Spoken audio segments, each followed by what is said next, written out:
கடக ராசிக்காரர்களுக்கு 2024 எப்படி இருக்கும்? முதலிலே சனியினுடைய தாக்குதல் கொடூரமாக இருக்கும், அதிலே மாற்று கருத்து இல்லை.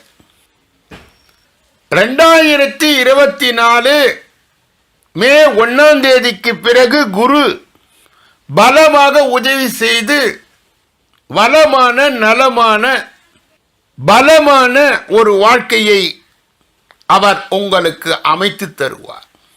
3வது இடத்திலே இருக்கின்ற கேது தைரியத்தையும் வீரியத்தையும் அதிகமாக்கி உங்களை சத்தம் போடாமல் சாதனை செய்ய வைப்பார். சனி பகவானுடைய நிலை என்பது சற்று சிக்கலாக இருக்கின்ற காலகட்டம் தான் இது. இருந்தாலும் குருவும் கேதுவும் கை கொடுத்து உதவி செய்து